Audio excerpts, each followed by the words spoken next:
موضوع الدرس في مسألة الظهار وما فيها من الأحكام سورة المجادلة تفسير ابن كثير. الحمد لله رب العالمين والصلاة والسلام على أشرف الأنبياء وسيد المرسلين سيدنا محمد وعلى آله وأصحابه أجمعين. اللهم صل على سيدنا محمد وعلى آل سيدنا محمد كما صليت على إبراهيم وعلى آل إبراهيم في العالمين إنك حميد مجيد. أعوذ بالله من الشيطان الرجيم. بسم الله الرحمن الرحيم. الذين يظاهرون منكم من نسائهم ما هن أمهاتهم إن أمهاتهم إلا اللائي ولدنهم وإنهم ليقولون منكرا من القول وزورا وإن الله لعفو غفور.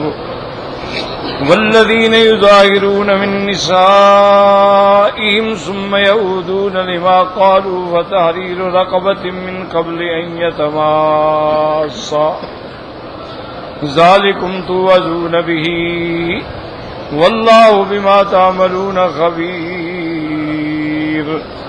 فمن لم يجد فصيام شهرين متتابعين من قبل أن يتماسا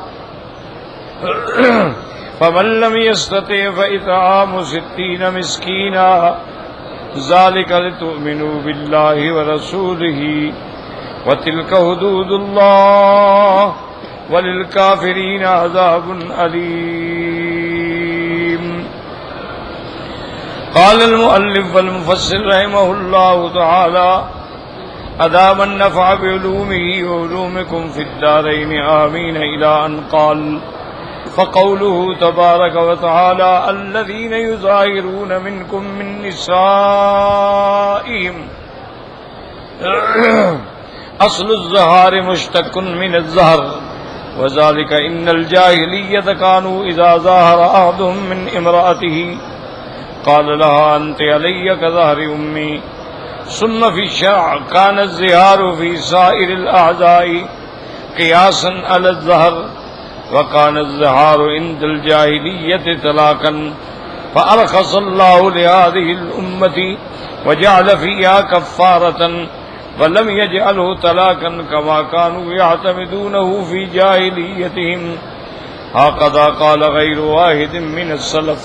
اب مفسر رحمۃ اللہ علیہ فرماتے ہیں الذین یظاہرون منکم. ظہار کا لفظ جو ہے یہ ظہر سے ہے. ظہر کہتے ہیں پشت کو. تو زمانہ جاہلیت میں یہ عادت تھی کہ جب آدمی اپنی بیوی سے ظہار کرنا چاہتا تو کہہ دیتا تھا انت علیہ کا ظہر امی، تم میرے لیے ایسے ہو جیسے میری والدہ کی پشت ہے.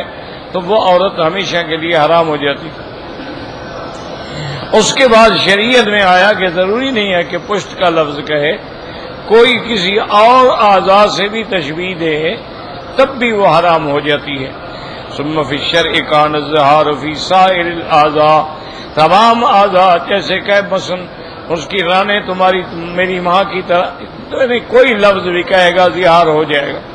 وکان الظہار عند الجاہلیت طلاقا. اور ظہار زمانے جاہلیت میں سمجھتے تھے کہ مؤبد حرام ہو گیا، جیسے 3 طلاقوں کے بعد ہمیشہ کے لیے عورت حرام ہو جاتی ہے جب تک کہ وہ دوسری جگہ شادی نہ کرے. تو اس لیے انہوں نے اس کو بھی یہی سمجھا تھا کہ بھی یہ بھی تعبید یعنی حقیقی ہے. لیکن اللہ تبارک و تعالی نے اس امت کے لیے رخصت کا راستہ نکالا اور کفارے کے احکام جاری فرما دیے تاکہ مسلمان جو ہیں کفارہ ادا کر کے نکل سکیں. قال ابن جریر حدثنا ابو قریب قال حدثنا عبید اللہ بن موسیٰ النبی حمزۃ نے کرمۃ بن عباس قال كان الرجل اذا قال لامرأته في الجاهلیۃ انت علی کظہر امی حرمت علیہ. اسلام سے پہلے جاہلیت میں اگر کوئی آدمی اپنی بیوی کو یہ لفظ کہہ دیتا کہ تم میری ماں کی طرح ہو تو ہمیشہ کے لیے حرام ہو جاتی. وكان اول من ظهر في الاسلام اوس بن الصامت، سب سے پہلے اسلام کے یعنی آنے کے بعد، رحمت دو جہاں کے مدینہ منورہ آنے کے بعد پہلا ظہار جو ہے وہ اوس بن صامت نے کیا ہے۔ وکانت ابنۃ ام اللہ، چاچے کی بیٹی اس کی بیوی تھی، یقال لها خویلہ بنت ثعلبہ، فظهر منها فاسقط في يده وقال ما اراك الا قد حرمت علي، وقالت له مثل ذلك، اس کے بعد نے کہا بس اب مجھے یہی خیال ہے میں نے زہار تو کر دیا، اب تم حرام ہو گئی۔ اس نے کہا ہاں بالکل اب اس کا قال فانطلقي الى رسول الله صلی اللہ علیہ وسلم، فاتت رسول الله وجدت عنده ماشطة تمشط راسها، فقال يا خويلة ما امرنا في امرك بشيء۔ اب اس روایت میں آتا ہے کہ حضور کی خدمت میں آئی تو حضور پاک کے بال مبارک جو ہیں دھو کے کنگھی دے رہے تھے۔ اصل میں یہ قصہ بی بی عائشہ کا ہے، وہ فرماتی ہے کہ میں بال دھو رہی تھی، آپ نے فرمایا تمہارے بارے میں کوئی حکم نہیں آیا ہے، فانزل اللہ علی رسولہ فقال یا خویلہ ابشری، جب اللہ نے قرآن اتارا آپ نے فرمایا مبارک ہو تیرے لیے رستہ اللہ نے نکال دیا ہے۔ قالت خیرا فقال علی وقد سمع اللہ قول التي تجادلك في زوجها وتشتكي الى الله والله يسمع تحاوركما الى قوله تعالى والذين يظاهرون من نسائهم ثم يعودون لما قالوا فتحرير رقبة من قبل ان يتماسا قال واي رقبة لنا والله ما يجد رقبة غيري۔ تو بی بی نے کہا کہ یا رسول اللہ ہمارے پاس کہاں طاقت ہے کہ ہم غلام جا کے خریدیں اور غلام آزاد کریں۔ اس زمانے میں جہاد کے بعد جو قیدی ہوتے تھے وہ غلام بنا کے مجاہدوں میں تقسیم کر دیے جاتے تھے، عورت ہو یا مرد ہو، تو پھر وہ غلام جس کے حصے میں آتا اسی کے تابع تھا، اگر کوئی چاہے اس سے خرید لے، خریدنے کے بعد آزاد کر دے۔ تو اسلام نے جہاں ان کو غلام بنانے کا حکم دیا وہاں ان کی آزادی کے لیے بھی راستے نکالے کہ یہ غلطی ہو جائے غلام آزاد کرو، یہ غلطی ہو جائے، تاکہ غلام زیادہ سے زیادہ آزاد ہو جائے۔ انہوں نے کہا حضور ہمارے پاس تو کوئی طاقت نہیں۔ قال فمن لم يجد صيام الشهرين متتابعين، آپ نے فرمایا اگر غلام آزاد نہیں کر سکتے 2 مہینے کے روزے رکھیں لیکن متواتر متتابعين۔ قال والله لولا انه يشفي اليوم 3 مرات ذهب بصره، اس نے کہا حضور وہ میرا خامن جو ہے نا وہ روزے بھی نہیں رکھ سکتا، وہ دن میں اگر 3 دفعہ پانی نہ پیے تو اس کی نظر چلی جاتی ہے۔ قال ومن لم يستطع فإطعام 60 مسكينا، آپ نے فرمایا اگر یہ طاقت میں نہیں رکھتا تو 60 مسکینوں کو کھانا کھلائے۔ قال من أين معي إلا مثلها، انہوں نے کہا حضور یہ بھی ہمارے پاس نہیں، ہمارے پاس 1 دن کی روٹی ہے بس۔ قال فدعا بالشطر وسكن 30 ساعا والوسق 60 ساعا، فقال ليتم 60 مسكينا راجعك، وهذا اسناد جيد قوي وسياق غريب وقد رواه بالآية وهذا۔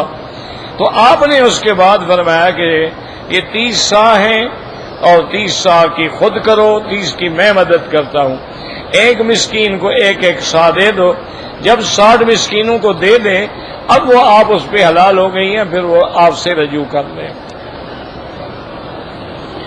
وقال ابن ابي حاتم حدثنا محمد بن عبد الرحمن الحروي قال حدثنا علي بن العاصم عن داود بن ابي هند عن ابي العالية قال كانت خولة بنت دليج تحت رجل من الانصار وقال علي البصري۔ اس روایت میں آتا ہے کہ خولہ بنت دلیج، حالانکہ خولہ بنت ثعلبہ ہیں، اور اس روایت میں یہ بھی آتا ہے کہ اس کا خامن جو ہے وہ نابینا تھا۔ وقال علي البصري سيل فقيرا سيل، غریب بھی تھا اور بد زبان بھی تھا۔ وقال طلاق اهل الجاہلیت اذا ارادت ان يطلق امراته، زمانہ جاہلیت میں طلاق دینے کا یہی طریقہ تھا کہ آدمی اپنی بیوی کو کہتا تھا انت علی کظہر امی، وقال را منه ابل او اعلان، فنازعته یوم فی شیء وقالت علی کظہر امی، ایک دن جھگڑا ہوا تو اس نے کہہ دیا فاطمۃ علیہا ثیابہا، اب وہ بی کپڑے بنا کے پہن کے حضور کی خدمت میں آئی. حتی دخل نبی اسلم وفی بیت عائشہ وعائشہ تغسل رأسہ، بی عائشہ آپ کے بال مبارک دھو رہی تھی. فقدمت علیہ وہا فقال یعنی بچہ فقال یا ان زوجی ذلیل بس وکیم لا شیء له سیء الخلق. انہوں نے کہا حضور میرا خامن جو ہے ایک تو نابینا ہے اور غریب ہے اور بد زبان ہے. وَإِنِّي نَازَعْتُهُ شَيْئًا، ہمارا جھگڑا ہوا. فغضب، غصے میں آیا. فقال أنت علی غدار امي ولم يرد به الطلاق ولی منه عیل او عیلان، یعنی دو بچے ہیں میرے. ما اعلمک الا کا دھرم. حضور نے فرمایا تو تم حرام ہو گئی، کوئی حکم اللہ کا تو ابھی آیا نہیں ہے. فقال نشکو الی اللہ ما نزل بی وابا صبیتی، کہنے لگی اب اللہ سے درخواست کروں گی کہ ہم جس مصیبت میں آ گئے میں بھی آ گئی، میرے بچوں کا باپ بھی. قال بدارت عائشہ فقد شکرا سولا ودارت ما وقال یا رسول اللہ زوجی ذلیل بس وکین سیء الخلق وان له منه ایلا وایلین وانی نازعت به شیئا وقد وقال انت علی غدار امي ولم يرد به الطلاق قال فرفع الى الیاس وقال ما علمك الا وقد حرمت علیه فقالت اشکو الى الله ما نزل بي ووصفيتي. قالت ورات عائشہ والنبی صلی اللہ علیہ وسلم تغیر فقال وراك فتنحت. بی عائشہ نے دیکھا کہ وحی اتر رہی، نے کہا ہٹ جاؤ آرام سے. فمکث رسول اللہ فی شأن ذلك ما شاء اللہ. جب وحی ختم ہوئی فلما نکت روایو قال یا عائشہ این المرأة بداتها، آپ نے فرمایا عائشہ وہ عورت کدھر ہے، اس کو بلاؤ.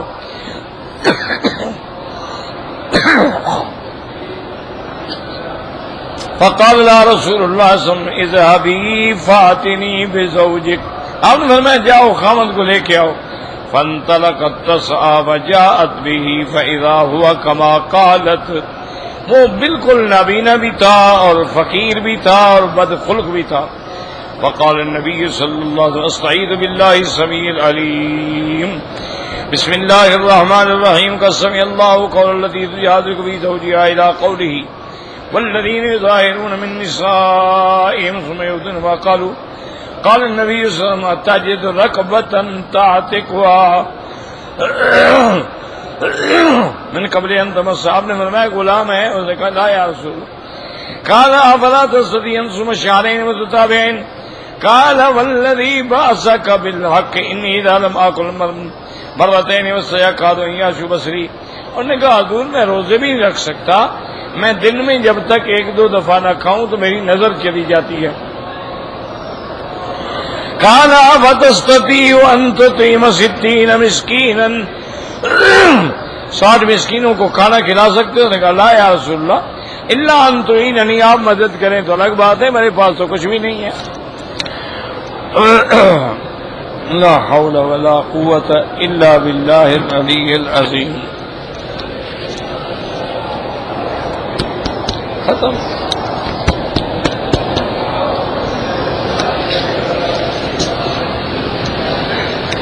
نہیں کام کر رہا ہے، کئی دفعہ کہا ہے بھائی جو ایک نیا سیٹ لے لو، وہ ذرا سا بھی ہل جائے تو اس پر آسمان ٹوٹ پڑتا ہے، آدمی کیا کرے.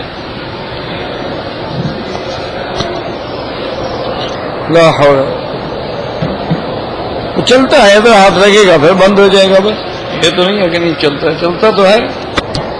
پتہ نہیں ایسی باتیں اب صبح کو آتی ہیں، کبھی بھی خراب نہیں ہوئے. انا للہ و انا الیہ راجعون. اور کیا کہہ سکتا ہے. آپ نے فرمایا کہ 60 مسکینوں کو کھانا کھلا دو. قال وحول اللہ وجعلہ زہارا حبل اللہ والطلاق وجعلہ زہارا. رواه جرير بن سنان دل على ان داؤد سمعت بلا ذكرناه باكثر من هذا السياق. وقال سيدنا كان الايلاء والزهار من طلاق الجاهليه. پہلے زمانے میں ایلا جو ہے وہ بھی طلاق تھا اور زہار جو ہے وہ بھی طلاق تھی. فوقت اللہ الایلا، لیکن اللہ نے پابندی لگا دی کہ 4 مہینے سے زیادہ ایلا نہیں کر سکتے، اور زہار جو ہے اس کے لیے اللہ نے کفارہ بھیج دیا. رواه نبی حاتم بن وقد استلم مالک الان کا والله تو فی هذه الايه منکم فالخطاب للمؤمنين وأجاب الجمهور بأن هذا خرج مغرب الغالب لا مفهوم له، واستدل الجمهور عليه بقوله بنسائهم على أن الأمة لا ظهار منها ولا تدخل في هذا الخطاب۔ اب امام مالک رحمۃ اللہ علیہ فرماتے ہیں کہ یہ حکم جو ہے مسلمانوں کے لیے ہے، کافر اس میں داخل نہیں ہوتے ہیں، اس لیے کہ اللہ نے فرمایا ہے الذین یظاہرون من نسائہم، تو اور اس کے بعد اللہ پاک نے فرمایا کہ منکم، تو یہ خطاب مومنین کے لیے ہے۔ لیکن باقی اما فرماتے ہیں کہ خارج یعنی بظاہر مفہوم لیکن حکم سب کے لیے عام ہے۔ اور اسی طرح جمہور یہ کہتے ہیں کہ زہار جو ہے بیوی سے ہوگا، اگر باندھی ہے اس کے گھر میں باندھی سے زہار نہیں ہوگا، کیونکہ من نسائہم اللہ نے قرآن میں پابندی لگا دی ہے کہ جو اپنی بیویوں سے زہار کرتے ہیں، تو باندھی ہے، مملوکہ ہے، وہ بیوی تو نہیں ہوتی جب تک کہ اس سے آدمی شادی نہ کرے یا نکاح نہ کرے۔ وقوله تعالى ما هن أمهات من أمهات من الله ولد لهم إذا تسير المرأة بقول الرجل أنت عليك أمي ومثل أمي أو كظهر أمي وما شبه ذلك لا تسير أمه بذلك إنما أمه والتي ولدته۔ اللہ نے فرمایا کہ وہ عورت تمہاری ماں نہیں بن جاتی، تم کہہ دو کہ میری ماں ہو یا میری ماں کی طرح ہو یا میری ماں کی پشت ہو تو وہ تھوڑی ماں بن جائے گی، ماں تو وہ ہوتی ہے جس نے تم کو جنا ہے۔ فلہذا قال انہم یقولون منکر من القول وزورا، اللہ نے فرمایا یہ جو تم کہتے ہو نا یہ کلام فحش ہے، باطل ہے، جھوٹ ہے، منکر ہے۔ وان اللہ لعفو غفور، اللہ تبارک و تعالی معاف فرمانے والے بخشنے والے ہیں۔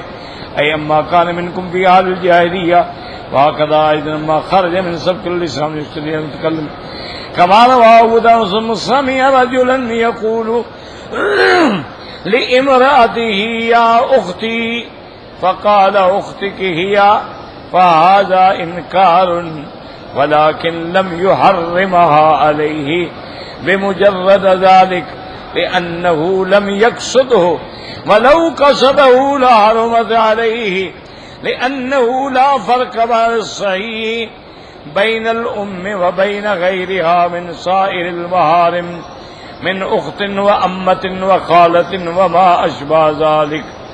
اب مسئلہ یہ ہے کہ ایک آدمی کی زبان سے یعنی بغیر اس کی نیت کے، کوئی نیت نہیں، کوئی ارادہ نہیں، لیکن زبان سے غلطی سے نکل گیا، بیوی کو کہہ بیٹھا کہ تم میری بہن ہو،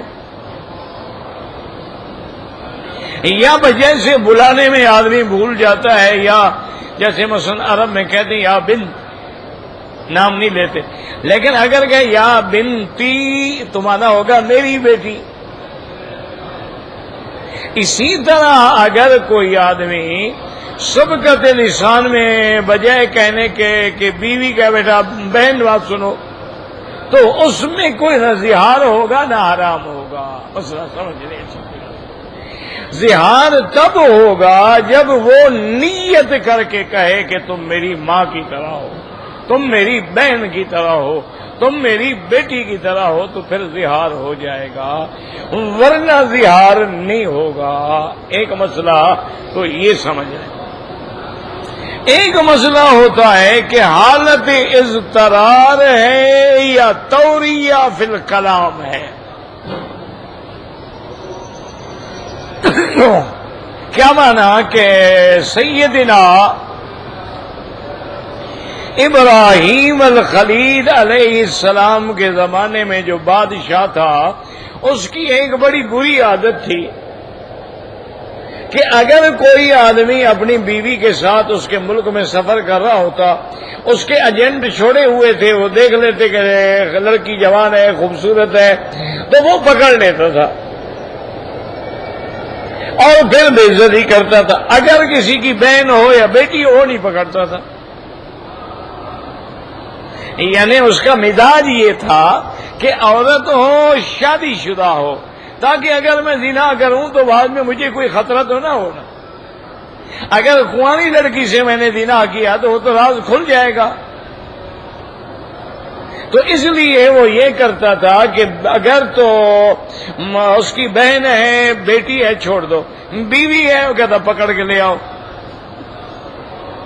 اب سیدنا ابراہیم الخلیل علیہ السلام جا رہے تھے، آپ کی بیوی آپ کے ساتھ تھی، اور ان کے بادشاہ کے کرندے جو تھے پکڑنے کے لیے آ گئے. تو آہستہ سے حضرت ابراہیم الخلیل نے بیوی کو سمجھا دیا کہ اگر تم سے پوچھے کہ تم کون ہو تو کہنا کہ میں بہن ہوں،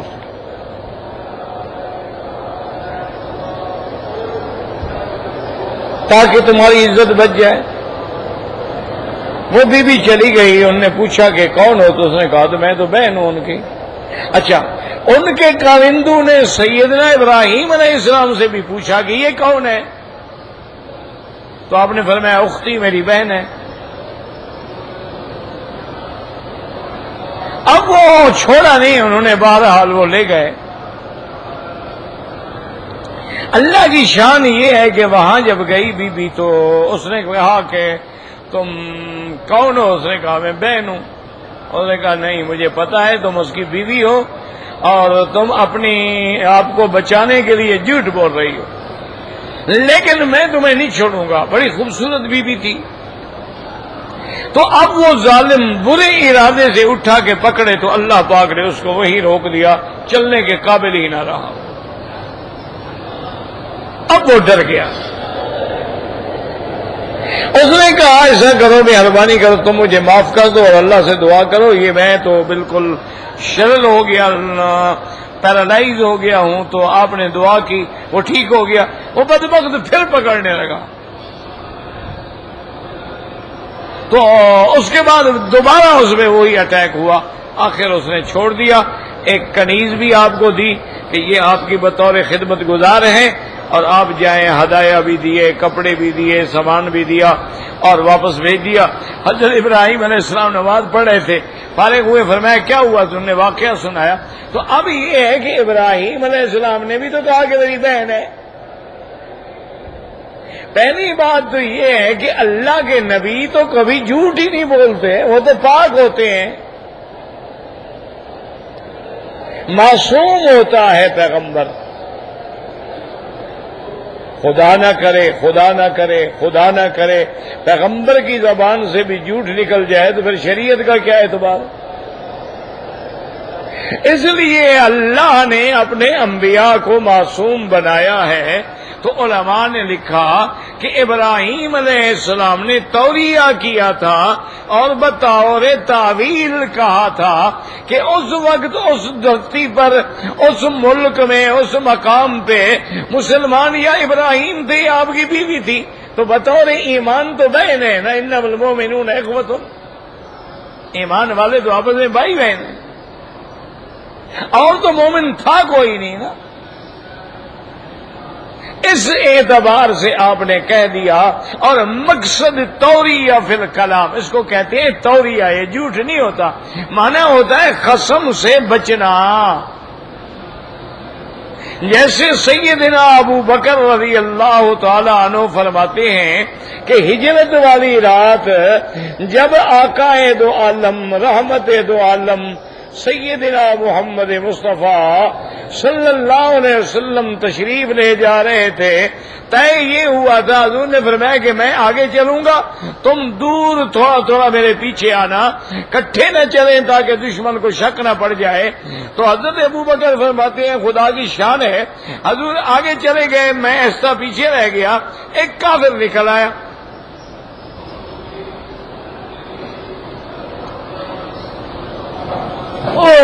ہمیں گمان ہی نہیں تھا کہ یہ بندہ کدھر سے آ گیا. رات تھی. وہ بندہ جب آیا تو اس نے حضرت ابو بکر کو پہچان لیا. حضرت ابو بکر مکے کے معروف آدمی تھے. تو اس نے کہا کہ ابو بکر من ھذا الرجل، یہ جو تمہارے آگے جا رہا تھا یہ کون بندہ ہے؟ اب حضرت ابو بکر فرماتے ہیں اگر میں جھوٹ بولوں تو پھر صدیق نہ رہا، اور سچ بولوں تو حضور کو دشمن پکڑ لیں گے. ہم تو چپکے سے نکل رہے ہیں نا. تو اب حضرت ابو بکر رضی اللہ تعالی عنہ نے کلام زو مانا کیا. فرمایا اچھا وہ جو جا رہا تھا رجل یہدینی سوا السبیل، وہ تو ایک بندہ ہے، میں نے راستہ پوچھا تھا، مجھے راستہ بتا رہا تھا. تو اللہ کا نبی بھی تو راستہ بتانے آتا ہے نا، کہ یہ جنت کا راستہ ہے، یہ جہنم کا راستہ ہے. تو سیدنا ابی بکر نے ایک ایسی بات کہہ دی. اچھا کوئی تمہیں راستہ دکھانے والا تھا؟ ہاں راستہ. وہ چلا گیا. تو اللہ نے حضور کی بھی حفاظت فرما لی اور حضرت ابو بکر نے بھی جھوٹ نہیں بولا. تو ایسے کلام جو ہے نا، یاد رکھو اس کو کہتے ہیں توریہ. ایسی کلام کی جائے کہ ایک جگہ ہندوستان میں پرانے دور کی بات ہے، شیعہ سنی مل کر قادیانیوں کے خلاف جلسہ کر رہے تھے. اس میں شیعہ بھی تھے، اہل سنت بھی تھے. چونکہ ختم نبوت کے مسئلے پر شیعہ بھی ان کو کافر سمجھتے ہیں. بہرحال جلسہ ہو رہا تھا. اب قادیانیوں نے شرارت کی کہ بھی کوئی ایسی بات کی جائے کہ ان کی تو اتفاق ہو گیا تو ہماری تو حیثیت ختم ہو جائے گی، لہذا ان کو دوبارہ لڑا دیا جائے. تو اس وقت ایک عالم دین تقریر فرما رہے تھے. تو ایک آدمی نے چٹ لکھ کے بھیج دیا کہ آپ جناب مجھے یہ بتائیں، اور چٹ بھی عربی میں لکھا، فصیح عربی میں، تاکہ وہ سمجھ لے کہ سوال کرنے والا عالم ہے اور جواب وضاحت کے ساتھ دے. تو یہ بتائیں کہ حضرت ابو بکر افضل ہیں یا حضرت علی افضل ہیں؟ اچھا اب اگر وہ کہتے ہیں کہ بھائی حضور کے بعد تو حضرت ابو بکر افضل ہے تو شیعہ ناراض ہو جائیں گے. اسی لیے جلسے میں بلایا تھا ہمیں. ہمارے مذہب کا خلاف ہی کرنا تھا تو پھر ہمیں بلایا ہی کیوں تھا؟ ہم تو ختم نبوت کے لیے اکٹھے ہوئے تھے، ان مسائل کے لیے تو اکٹھے نہیں ہوئے تھے. تو آپ نے کیوں چھیڑا؟ اور اگر کہہ دیتی ہیں ان کو راضی رکھنے کے لیے کہ بھائی حضرت علی افضل تھے تو اہل سنت بگڑ جائیں گے کہ یار یہ تو عقیدے کا مسئلہ ہے کہ حضور کے بعد سب سے افضل ابو بکر ہیں. تو انہوں نے جب چٹ پڑا نا جی، مسکرائے اور عربی میں ہی جواب دیا. فرمایا الذی بنتہ فی بیتہ، اور تقریر شروع کر دی. فرمایا افضل وہ ہے جس کی بیٹی اس کے گھر میں ہے. اب دیکھیں نا بات جمع ہوگی کہ بنتہ فی بیتہ، بنتہ کا ضمیر ابو بکر کی طرف، فی بیتہ حضور کی طرف. تو ابو بکر کی بیٹی حضور کے گھر میں، ابو بکر افضل ہوا. الذی بنتہ فی بیتہ تو افضل ابو بکر ہو گئے. اگر ہم کہیں بنتہ فی بیتہ، بنتہ کا ضمیر حضور کی طرف ہے تو حضور کی بیٹی علی کے گھر میں ہے، زیادہ علی افضل ہو گئے. تو انہوں نے ایک ایسا جواب دیا کہ وہ جو شرارت کرنے والے تھے ان کا منہ بند ہو گیا، ان کے پاس شرارت کرنے کا موقع ہی نہ رہا. انہوں نے تو فرما دیا الذی بنتہ فی بیتہ. تو اس لیے یاد رکھیں کہ یہ کلام ایسا موجود ہے کہ جیسے سیدنا موسیٰ علیہ السلام جب صندوق میں ڈالے گئے، بڑا لمبا قصہ ہے، آپ پڑھ چکے سن چکے، اور فرعون کے گھر میں صندوق آ گئی، ان نے پکڑ لیا، صندوق کھولی، موسیٰ علیہ السلام اب دودھ پینے والے بچے ہیں، دودھ پینے وہ دایا بلائے، حضرت موسیٰ علیہ السلام دودھ نہیں پیتے.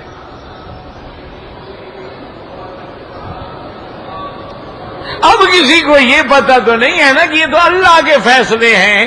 اللہ نے جو موسیٰ علیہ السلام کی اماں سے وعدہ کیا تھا کہ موسیٰ علیہ السلام کی اماں فکر نہ کرو، حرمنا علیہ المراضع کلھا، ہم اس کو کسی کا دودھ بھی نہیں پینے دیں گے، تیرے پاس لائیں گے.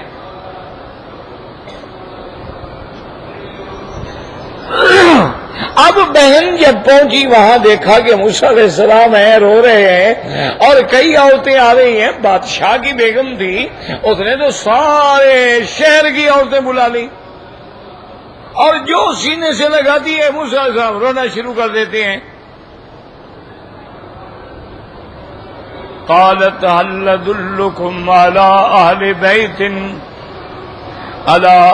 بیت یکفلونہ لکم وہم لہ لناصحون. بی بی نے کہا اے گھر والو، هل ادلکم، میں تمہیں ایک گھرانہ بتاتی ہوں، میں تمہیں ایک بی بی کے بارے میں بتاتی ہوں، یکفلونہ لکم وہم لہ لناصحون، وہ بچے کی کفالت کر لیں گی، بچے کو دودھ پلا لیں گی، اور وہ اس کے لیے خیر خواہ بھی ہیں. وَهُمْ لَهُ لَنَاصِحُونَ، اور وہ گھرانہ جو ہے اس بچے کے لیے خیر خواہ ہے. فرعون نے یہ سنا کہنے لگا جاؤ، تمہیں کیسے پتا ہے کہ وہ گھرانہ اس کا خیر خواہ ہے؟ اس کا مطلب ہے تم جانتی ہوگی کہ اس کا بیٹا ہے. اس نے کہا فرعون چیخ کیوں رہے ہو؟ ہم لہو لناز، میں نے کہا کہ یعنی لہو تمہاری خیر خواہ ہے، میں نے موسیٰ علیہ السلام کا تو نہیں کہا، میں نے تو کہا ہم لہو لناصحون، یعنی وہ جو ہیں تیرے خیر خواہ ہے. ان کا اچھا تو ٹھیک ہے پھر بتاؤ. تو اب جناب وہ بچی دوڑ کے آ گئی اور ساتھ اس کے، اور بڑی خوش ہو کے آہستہ آہستہ وہاں سے کہا اماں بھائی مل گیا، وہ تو فرعون کے گھر میں ہے اور وہ بلا رہے ہیں، باقاعدہ سواری آئی ہوئی ہے. اس نے کہا کہ نہیں میں تو نہیں جاتی ہوں، اللہ نے وعدہ کیا تھا موسیٰ میرے پاس آئے گا، میں کیوں جاؤں؟ یہ ایمان ہوتا ہے نا. اللہ نے فرمایا انا رادوہ الیک، ہم تیرے پاس بھیجیں گے. انہوں نے کہا اللہ نے یہ تو نہیں فرمایا تھا کہ میں جاؤں گی، میں تو نہیں جاتی. اچھا اسی میں اللہ نے برم بھی رکھ دیا کہ اگر بی بی دوڑ کے چلی جاتی تو فرعون کو شبہ ہو جاتا کہ حقیقی ماں ہے. جب بی بی نہیں گئی ہے تو فرعون کو تو شبہ ختم ہو گیا کہ بھئی ماں ہوتی تو ماں بچے کے لیے کیسے نہ آتی. انہوں نے کہا نہیں میں نہیں آتی. فرعون نے آدمی بھیجے کہ چلو تم نہ آؤ، بچے کو دودھ تو پلاؤ. بچے کو سینے سے لگایا، دودھ پینا شروع کر دیا. انہوں نے کہا ہم آپ کو مہینہ دیں گے، وظیفہ دیں گے، تنخواہ دیں گے، خدمت کریں گے، اعزاز دیں گے، بچے کی تم خدمت کرو. تو مفسرین نے لکھا ہے کہ مولا جب دینے پہ آتے ہیں نا، بچے بھی اپنے کو دودھ پلاؤ اور دشمن سے تنخواہ بھی وصول کرو. مالک ہے نا وہ، جو چاہے گا، جو چاہے جیسے چاہے جسے نوازنا چاہے کر دے. تو اس لیے یاد رکھیں اگر سبقت لسان میں آدمی کے منہ سے غلطی سے نکل گیا تو میری بہن اس سے کچھ نہیں ہوتا ہے. اللہ نیتوں کو جانتے ہیں کہ نیت ہو، قصد ہو، ارادہ ہو، پھر کہے گا تو ظہار ہو جائے گا. واللہ اعلم.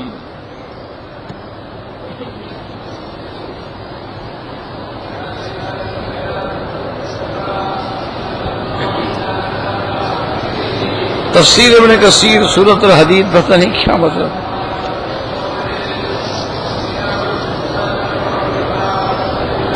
حضرت زکریا زندہ ہیں، قرب قیامت میں آئیں گے. بالکل ہم نے تو کہیں نہیں پڑھا، صرف حضرت عیسیٰ علیہ السلام کے بارے میں، اور بعض روایات میں حضرت ادریس کے بارے میں آتا ہے. حضرت زکریا علیہ السلام کے بارے میں تو کوئی واقعہ ہی نہیں ہے.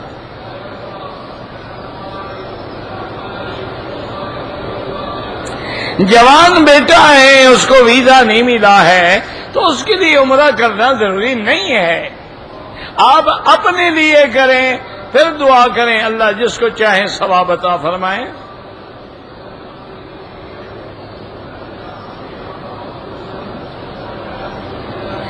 اگر مسجد ایک جگہ بنائی گئی ہے اور بنیت مسجد بنائی گئی ہے، اب بستی غیر آباد ہو گئی، مسجد غیر آباد ہو گئی، مسجد کی جگہ کو کسی دوسرے کام میں نہیں لگا سکتے.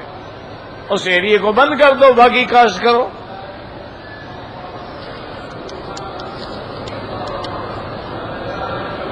بھائی دعا میں، صدقے میں، واسطے میں، یہ کسی نہ قرآن میں ہے یاد رکھو نہ حدیث میں ہے. سارے قرآن کی دعائیں پڑھ لو، ربنا ظلمنا، ربنا لا تزغ قلوبنا، ربنا آتنا، کسی ایک دعا میں تو ہوتا نا واسطہ۔ الف سے لے کر قرآن کی جتنی دعائیں ہیں ساری پڑھ لو۔ ہر پیغمبر نے مشکل میں دعا مانگی، رب انی مسنی الضر، رب انی مغلوب فانتصر، لا الہ الا انت سبحانک انی کنت من الظالمین، حسبنا اللہ ونعم الوکیل، اللہم الیک اشکو ضعف قوتی وقلت حیلتی، ربنا لا تزغ قلوبنا، ربنا هب لنا من ازواجنا۔ یہ واسطہ وسیلے کا لفظ نہ قرآن میں ہے نہ حدیث مبارک میں ہے۔ ایک حدیث میں آتا ہے، وہ حدیث ضعیف ہے، اور ضعیف حدیث عقیدے میں حجت نہیں ہو سکتی۔ یاد رکھو کہ بعض علماء شہداء اور انبیاء کا وسیلہ جائز سمجھتے ہیں۔ اس کی وجہ یہ ہے، وہ کہتے ہیں کہ شہید بھی زندہ ہے اور اللہ کے انبیاء بھی زندہ ہے، تو زندہ کا وسیلہ پکڑنا تو جائز ہے، اس وجہ سے وہ جائز کہتے ہیں۔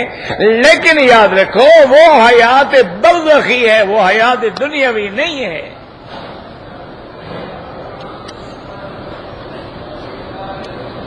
اگر کوئی قرآن پڑھے اور کہے اللہ اس کا ثواب، تو جس کو چاہے اللہ ثواب دیں گے، بالکل دیں گے۔ خود پڑھا کرو، کرائے پہ نہ پڑھایا کرو، خود گھر والے بیٹھ جاؤ، قرآن پڑھو، ثواب بخشو۔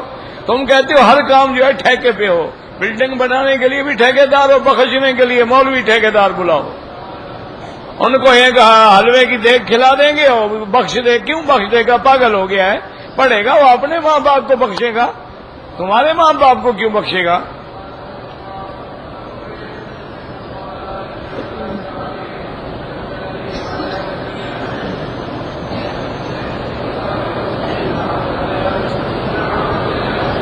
اگر کسی بادشاہ نے ایک زمین دیا تھا خانقاہ کے لیے، تو جو اس نے کہا تھا اسی کے مطابق عمل کرو۔ بہرحال دینی مدرسہ ہے، اس کو تعمیر کرو، استعمال۔ خان کا معنی یہ تھوڑا ہے کہ شرک کرو، معنی یہ ہے اس جگہ کو آباد رکھو، لوگ آئیں، فاتحہ پڑھیں، دعا کریں بزرگ کے لیے، اللہم اغفر ورحمہ وتجاوز عنہ۔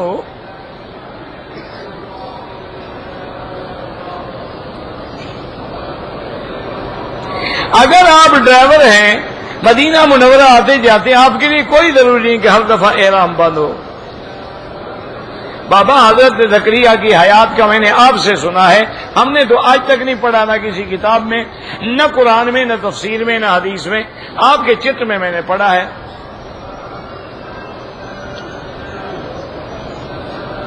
حضرت عیسیٰ حضور کی شریعت کے تابع ہوں گے، کوئی نئی شریعت نہیں لائیں گے۔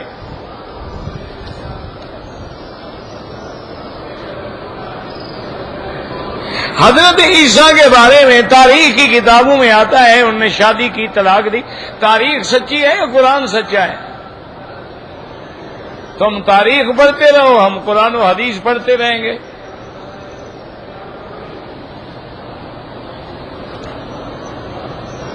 میرے ماں باپ زندہ ہیں، اپنے لیے طواف کرو، اپنے لیے عمرہ کرو، ان کے لیے دعا کرو گے، اللہ ثواب ان کو دیں گے۔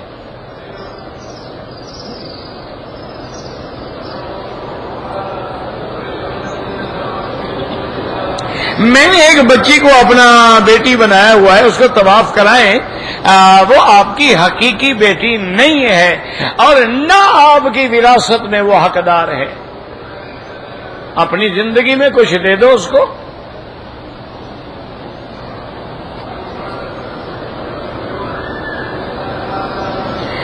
نماز عشاء کے بعد جو وتر پڑھیں گے، وتر کی نیت کرو گے، اور کیا طریقہ ہے؟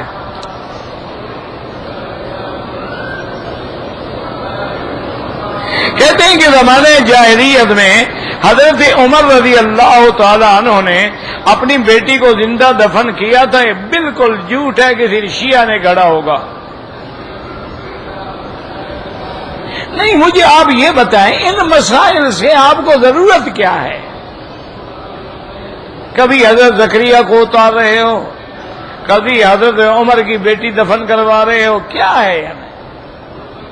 یہ سوال ہم سے قبر میں پوچھے جائیں گے، سوال کا معنی ہوتا ہے جس سے فائدہ ہو بندے کو، کہ جی میں نے عمرہ کیا یہ غلطی ہو گئی، میں نے حج کیا یہ غلطی ہو گئی، میں نے نماز پڑھی یہ غلطی ہو گئی، لوگوں کا فائدہ ہو۔ ان چیزوں کے بارے میں اللہ ہم سے پوچھے گا۔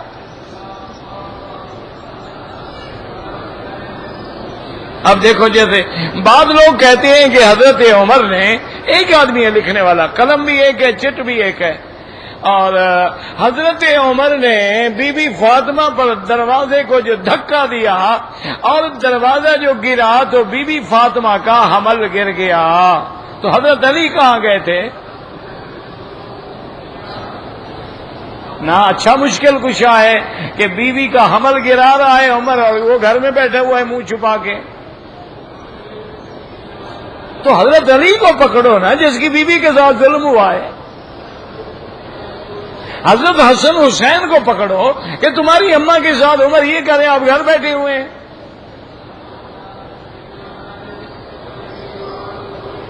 یہ 100 نہیں 1000 1% جھوٹ ہے، یہ واقعہ ہی نہیں ہے۔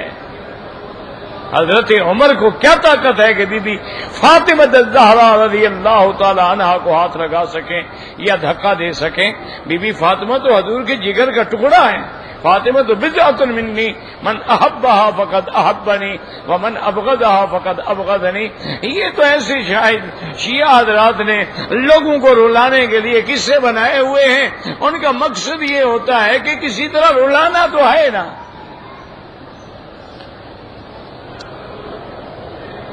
یہ نہیں سمجھتے بھی الزام تو حضرت علی پہ آئے گا۔ اور یار آج 14ویں صدی ہے، تیری بیوی کو کوئی دھکا دے کے حمل گرا دے، تم کیا کرو گے؟ تمہارے اندر اتنا غیرت ہے، حضرت علی میں نہیں تھی؟ حضرت حسن حسین جیسے بیٹے موجود تھے، وہ اماں کا حمل گر گیا، وہ بیٹھے گھر میں رہے، کسی کو کہا بھی نہیں، بتایا بھی نہیں۔ ایسی باتیں نہ کیا کرو کہ الزام تیرے مذہب پہ آئے گا اور تمہارا مذہب برباد ہوگا۔ اہل سنت کو تو کچھ بھی نہیں ہوگا۔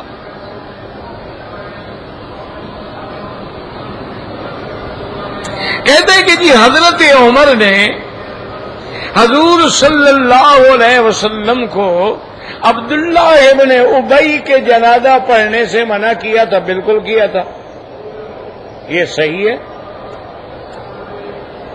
حضور صلی اللہ علیہ وسلم نے فرمایا کہ میں نے عمر کہہ دیا ہے کہ میں جنازہ پڑھوں گا، بلکہ حضور نے اس کے بیٹے کو اپنا قمیض بھی دیا تھا کہ میرے کرتے میں باپ کو کفن پہناؤ۔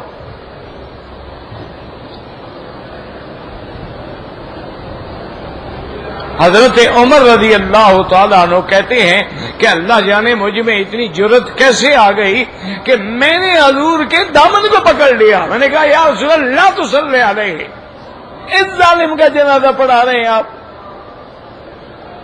جس نے جنگ احد میں ہمیں نقصان دیا ہے، جس نے بی بی عائشہ پہ تہمت لگائی ہے، جس نے ہمیشہ آپ کی دشمنی کی ہے، آپ اس کے لیے بخشش کی دعا مانگیں گے؟ حضرت عمر اس لیے لڑ رہے تھے کہ اگر حضور نے دعا مانگ لی اللہ بخش دیں گے بدبخت کو۔ یہ تو دنیا میں بھی ہماری مخالفت کرتا رہا اور آخرت میں عذاب سے بھی بچ گیا۔ لیکن حضور نے فرمایا کہ عمر، میں نے چونکہ اس کے بیٹے کو کہہ دیا ہے کہ میں جنازہ پڑھاؤں گا، اللہ کا نبی اپنی زبان سے نہیں پھر سکتا۔ اللہ کے نبی نے جنازہ پڑھایا، جنازہ پڑھانے کے بعد جب سلام پھیرا تو اللہ نے قرآن نازل فرما دیا۔ اللہ نے فرمایا کہ محمد مصطفیٰ جو فیصلہ عمر فرش پہ کر رہا تھا میں نے عرش پہ وہی منظور کیا ہے۔ لا تصلی علی احد منہم مات ابدا، ان بدبختوں کا کبھی جنازہ نہ پڑھایا کریں، یہ کافر ہیں، یہ منافق ہیں، اور ولا تقم علی قبرہ، نہ اس کی قبر پہ کبھی کھڑے ہوں۔ اور اگر ان کے لیے آپ نے بخشش مانگی، ان تستغفر لہم، اگر 70 دفعہ بھی مانگے میں نہیں بخشوں گا۔ تو اللہ نے قرآن نازل فرما دیا. لیکن یاد رکھو، بات سمجھا کرو، حضور نے قمیض کیوں دیا؟ حضور نہیں جانتے تھے دشمن ہے. عمر جانتا تھا، حضور نہیں جانتے تھے. وجہ قمیض دینے کی یہ تھی کہ جب جنگ بدر میں بعض قیدی آئے تو حضرت عباس بھی قید ہوئے. حضرت عباس جو ہیں یہ حضور پاک کے چاچا ہیں، اور جنگ میں کپڑے پھٹ گئے، لڑائی میں کپڑے پھٹ گئے تو حضور پاک نے فرمایا صحابہ سے کہ بھائی کسی کے پاس کوئی قمیض ہو تو میرے چاچے کو دے دو. چلو قیدی ہے، ننگا تو نہ بیٹھے نا. اب کسی صحابی کی قمیض اس کو پوری نہیں آئی تو عبداللہ ابن ابی اپنی قمیض لے کے آیا. کیونکہ عبداللہ ابن ابی بھی لمبا آدمی تھا اور حضرت عباس بھی سردار تھے، لمبے آدمی تھے، تو ان کی قمیض پوری آ گئی. تو عبداللہ ابن ابی نے اپنی قمیض دی. تو میرا مدنی نہیں چاہتے تھے اس دشمن کا احسان مجھ پر رہے، مرنے سے پہلے اپنا قمیض دے کے بدلہ ادا کر دیا. ایک بات. دوسری بات سمجھیں کہ اللہ نے جنازہ پڑھنے کے بعد تو قرآن نازل فرما دیا کہ بھئی آئندہ ان کا جنازہ نہ پڑھیں. لیکن اگر اللہ تبارک و تعالیٰ پہلے جنازہ قرآن اتار دیتے تو حضور جنازہ تو نہ پڑھتے نا. حضور نے جنازہ پڑھ لیا، قرآن بعد میں اترا ہے. تو اس پر بھی علماء نے، جن کے دل میں عشق محمد مصطفیٰ ہے نا، دعا کرو اللہ ہمیں بھی نصیب فرما دے، تو انہوں نے کہی بڑی عجیب بات لکھی ہے. انہوں نے کہا اللہ قرآن پہلے بھی اتار سکتے تھے، جبریل پہلے بھی آ سکتا تھا، لیکن نبی کہہ چکا تھا میں پڑھوں گا، عمر کہتا تھا نہ پڑھو. اگر پہلے قرآن بھیج دیتے بات عمر کی رہ جاتی، نبی کی بات پوری نہ ہوتی. اللہ نے فرمایا ابھی تو نبی کی بات پوری ہونے دو، آئندہ کے لیے منع کر دیں گے. ابھی تو ہم اپنے نبی کی بات کو کچا نہیں کرتے نا، کہہ بیٹھے ہیں تو بس پوری ہو جائے. لیکن آئندہ کے لیے منع کر دیں گے. تو جو بات حقیقت ہے وہ ہم مانتے ہیں، اور جو بات گھڑنتو ہے وہ گھڑنتو ہے.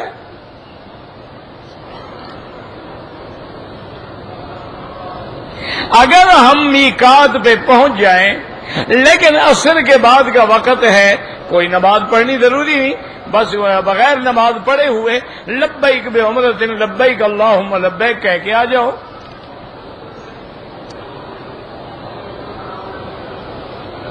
اگر ہوٹل سے احرام باندھ لیا، بابا احرام نیت کا نام ہے، چادروں کا نام احرام نہیں ہے. چادریں باندھ کے چلے گئے کوئی بات نہیں.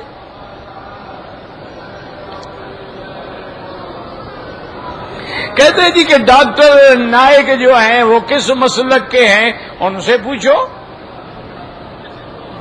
نہیں، مسئلہ ڈاکٹر نائک کے ساتھ تعلق رکھتا ہے، مجھے کیا پتا کس مسلک سے ہے. وہ زندہ ہے، موجود ہے، ماشاءاللہ ٹی وی ہے، چینل ہے، ہر چیز ہے. تو اس سے آپ ٹیلی فون کر کے پوچھ لیں کہ جی آپ کا کیا مسلک ہے، بتائیں گے. وہ اللہ جانے، وہ جانے.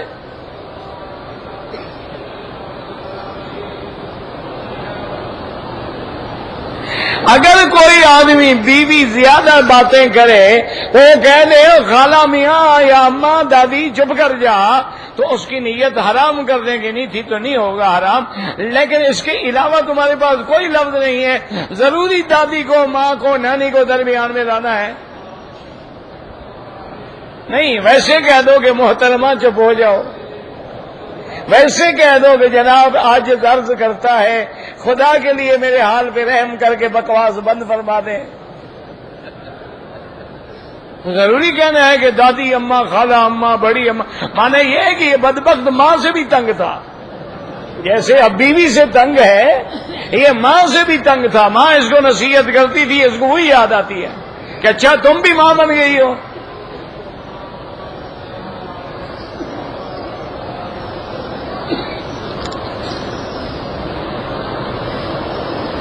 عصر نماز کے بعد طواف کیا ہے، افضل یہ ہے کہ 2 رکعت مغرب کے بعد پڑھو تاکہ کوئی حدیث مخالف نہ ہو، ورنہ امام احمد بن حنبل رحمۃ اللہ علیہ کے نزدیک اللہ کے حرم میں پڑھنا جائز ہے ہر وقت۔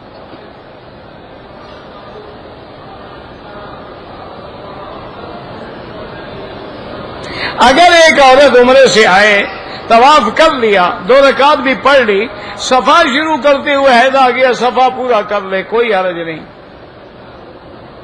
اگر صفا نہیں کرے گی دم بڑھ جائے گا۔ اگر وہ نے صفا مروا نہیں دوڑی، چلی گئی، تو اپنے آپ کو پھر اسی طرح پابند رکھے عمرے کا، جب پاک ہو جائے غسل کرے، پھر طواف کرے، پھر صفا دوڑے اور بال کٹوائے۔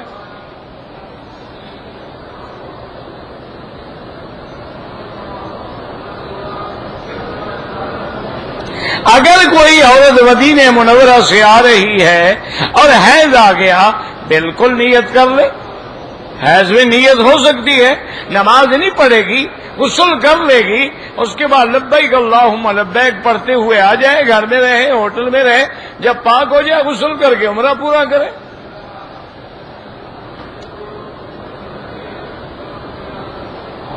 کہتے جی کہ حرم شریف میں عورتیں نمازی کے آگے آ جاتی ہیں، اب تو ہر بات میں بابا عورتیں آگے ہیں مرد پیچھے ہیں، نماز کی صرف کیا بات ہے؟ ویسے آپ دیکھیں ماشاءاللہ جتنے ہمارے بڑے بڑے لوگ ہیں نا جی، ان کو تو اللہ نے رکھا ہی عورت کے پیچھے ہے ماشاءاللہ۔ وہ تو پیچھے ایسے آ رہے ہوتے ہیں جیسے یتیم بچے آتے ہیں نا ماں باپ کے پیچھے، وہ عورت چپل پھینکے گی، وہ خامن جوتے اٹھا رہا ہے۔ انا للہ و انا الیہ راجعون۔ بہرحال عورت آگے ہو نماز نہیں ہوتی۔ اگر آدمی نے حالت احرام میں کوئی جوس پی لیا، کوئی احرام نہیں خراب ہوتا۔ رفع یدین جو ہے امام احمد بن حنبل اور امام شافعی رحمۃ اللہ علیہ کے نزدیک سنت ہے، نہ فرض ہے نہ واجب ہے، سنت ہے۔ اور امام ابو حنیفہ رحمۃ اللہ علیہ کے نزدیک رفع یدین نہ کرنا سنت ہے۔ ان کے پاس حدیث ہے حضرت عبداللہ بن مسعود کی، اور دوسرا ان کی دلیل یہ ہے کہ رفع یدین کی جو حدیث ہے سب سے بڑی دلیل حضرت ابن عمر کی حدیث ہے، اور حضرت ابن عمر خود رفع یدین نہیں کرتے تھے۔ تو جب راوی عمل نہ کرے اس کا معنی ہے اس کو پتہ ہے کہ اس حدیث کا حکم ختم ہو گیا ہے۔ اللہ عالم، کسی پہ اعتراض نہ کرو۔ ایک بات یاد رکھو، ائمہ اربعہ برحق ہیں، اللہ ان پہ کروڑوں رحمتیں فرمائے۔ بلا وجہ عصبیت نہ پیدا کرو، بلا وجہ نفرتیں نہ پھیلاؤ، اور نہ کسی پہ کفر کے فتوے لگاؤ۔ نہ یہ فرض ہے نہ واجب ہے، یہ مسائل ہیں اولویت افضلیت کے۔ جو کرتے ہیں اللہ مبارک فرمائے، جو نہیں کرتے ہیں ان کی بھی الحمدللہ نمازیں صحیح ہیں، کیونکہ ایک حدیث میں حضور نے منع بھی فرمایا ہے۔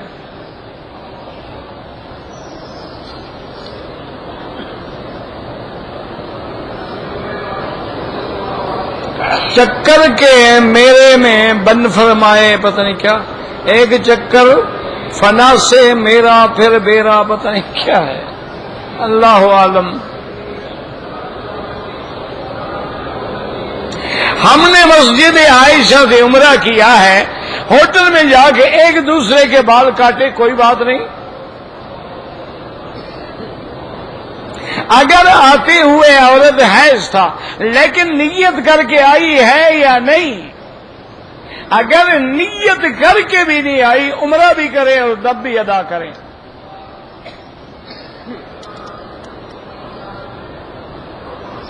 اگر ایک آدمی نے 7ویں چکر میں غلاف کعبہ کو ہاتھ لگا لیا، کچھ نہیں ہوتا۔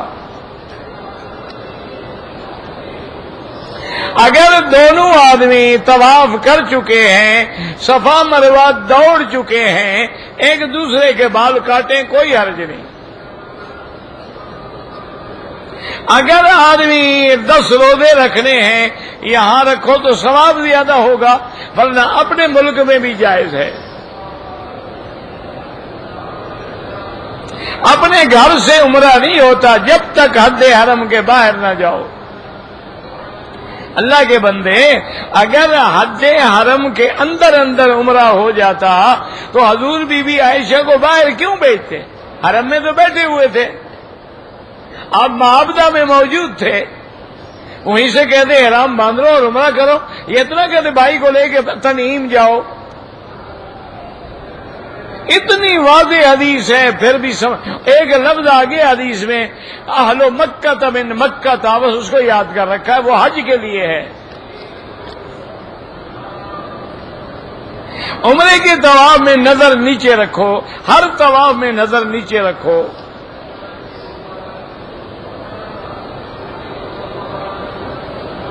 کہتے ہیں جی کہ ہاں بعض ائمہ کے نزدیک وطر جو ہے وہ سنت مؤکدہ ہے، لیکن احناف کے نزدیک وطر واجب ہے۔ ان کی دلیل یہ ہوتی ہے کہ جیسے حضور نے زندگی میں فرض کبھی نہیں چھوڑا، آپ نے حضر سفر میں وطر بھی کبھی نہیں چھوڑا، تو منع یہ ہے کہ فرض تو نہیں ہے، فرض کے بعد کا درجہ جو ہے واجب ہے۔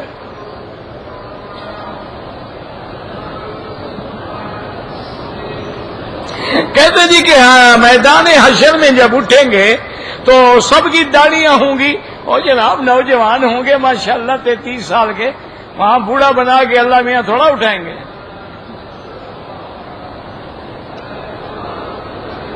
داڑھی منڈانے والا جو بار بار منڈاتا ہے گناہ کبیرہ ہے، فاسق ہو جاتا ہے، باقی جنت میں کیوں نہیں جائے گا؟ کافر تھوڑا ہے، جس نے بھی کلمہ پڑھا ہے مومن ہے، جنت میں جائے گا انشاءاللہ۔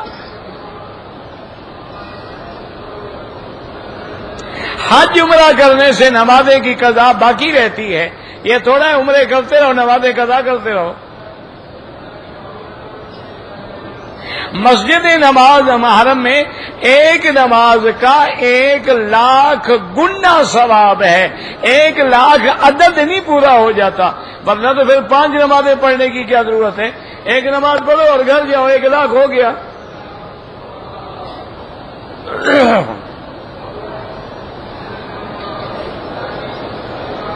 میری بیوی فوت ہو گئی ہے، میں دوسری بیوی کرنا چاہتا ہوں، انشاءاللہ صرف دعاؤں سے کام نہیں ہوتا، کچھ ہمت بھی کرو نا، کوشش کرو گے، صرف دعا کیا کرے گی؟ ایک آدمی آیا کہنے لگا جی دعا کریں اللہ تبارک و تعالیٰ مجھے بچہ دے دے۔ میں نے کہا پہلے شادی ہوئی ہے؟ کہتے شادی تو نہیں ہوئی۔ میں نے کہا بچہ تمہیں ہوگا نا، میری دعا کیا کرے گی؟ تمہیں بچہ پیدا ہوگا۔ اللہ کے بندے پیسے بناؤ، پیسے، پھر بیوی جلدی مل جائے گی۔ جب تک مال نہیں ہوگا بیویاں نہیں ملتی، نہ مولوی مکی کے وظیفے کام آئیں گے نہ کچھ کام آئے گا۔ پیسے بنا لو۔ میرا اپنا ساتھی تھا ایک، اس کا مکان بکا، بوڑھا آدمی تھا، بچے بڑے تھے، اچھا مکان بک گیا ماشاءاللہ بڑی قیمت میں،